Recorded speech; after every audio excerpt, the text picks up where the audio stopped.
It was a rainy afternoon in the heart of the city. The sky was dark and overcast, with thick clouds hanging low above the bustling streets. Richard Holloway, a successful businessman in his late 40s, sat in his car, staring out the window, lost in thought. His life was everything he had ever dreamed of: money, success, power, but his world had been shattered when his daughter, Emma, was born with a rare condition that left her unable to walk. For the past 8 years, Richard had thrown himself into his work, trying to push away the pain of watching his daughter struggle every day. Emma was a bright and cheerful little girl, but her physical limitations had made her life and Richard's difficult. They had seen countless doctors, specialists, and therapists, but no one could offer them a solution. The best they could do was hope that Emma might learn to live a relatively normal life despite her condition. But Richard couldn't shake the feeling that something was missing. Deep down, he still believed in miracles. Perhaps it was his wealth and connections that had allowed him to overcome every obstacle in his career. But when it came to Emma, no amount of money or influence could help. No one could fix her legs. That afternoon, after a long day of meetings and calls, Richard decided to take a walk. He needed a break from his routine, a moment of peace. He parked his car in front of a small park, the kind he used to visit when he was younger, before his life became consumed by business. The park was nearly empty due to the rain, except for a lone figure sitting on a bench near the fountain. It was a boy no older than 10, with ragged clothes and a dirt-streaked face. He was hunched over, holding out a tattered cap in front of him, asking for spare change. His eyes were downcast as though he didn't expect much from anyone passing by. Richard glanced at the boy, but he didn't stop. He had seen beggars before, and he wasn't in the mood to deal with anyone. But as he walked past, something caught his eye. The boy's eyes, they were different. There was something about them that seemed unusually focused, almost as if he could see right through Richard. Without thinking, Richard stopped. He turned to the boy who was still sitting there, quietly waiting. "Hey, what are you doing here?" Richard asked, his voice more curious than concerned. The boy looked up, his gaze steady. "I'm waiting for you." Richard blinked, confused. "What do you mean, waiting for me?"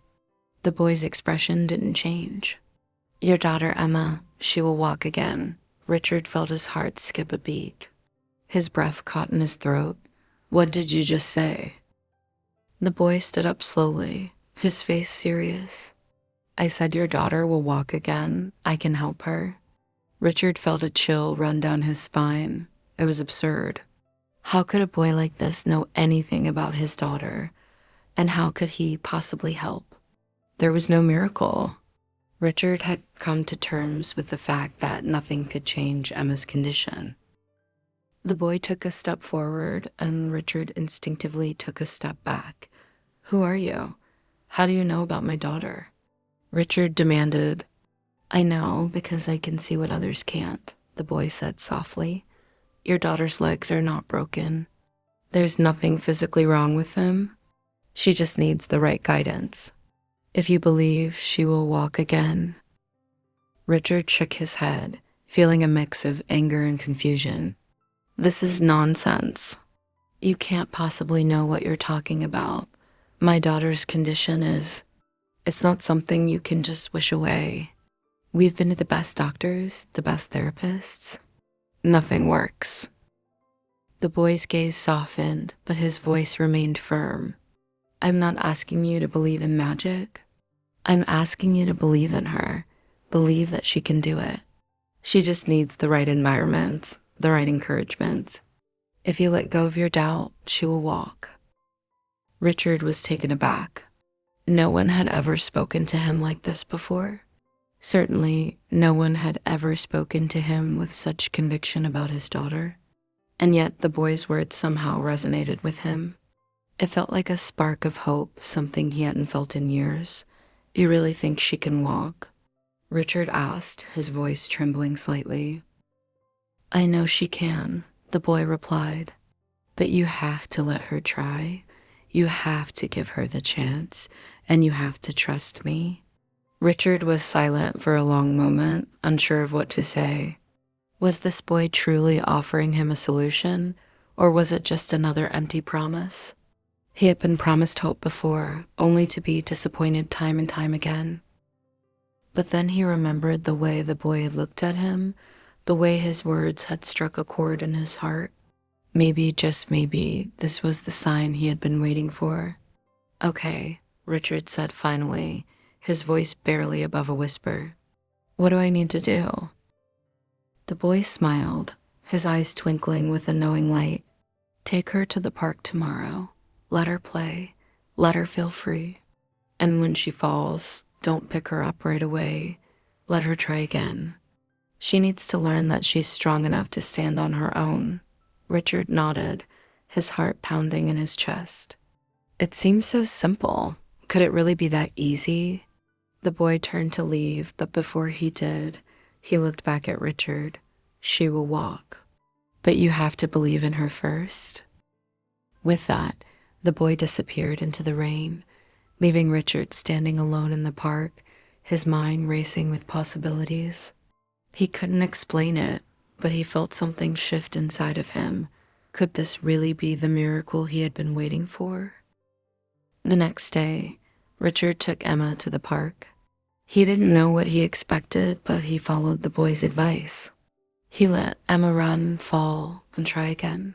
He held back, just as the boy had instructed, watching her struggle, but also watching her persist. To Richard's astonishment, something incredible began to happen. After several falls, Emma finally stood up on her own, shaky at first, then more steadily, and with each step, her confidence grew. She was walking. Richard couldn't believe his eyes. It was as if a switch had been flipped, and Emma was no longer the girl who couldn't walk. She was walking, laughing, and living in a way Richard had never imagined possible. As the day came to an end, Richard thought back to the boy in the park. Had it been a coincidence? Or had the boy known something no one else did? Was it really possible for Emma to walk again, simply because someone believed in her? Richard looked at his daughter, running through the park with joy in her eyes, and he realized the answer didn't matter. What mattered was that he had finally believed. And for the first time in years, Richard allowed himself to believe in miracles again.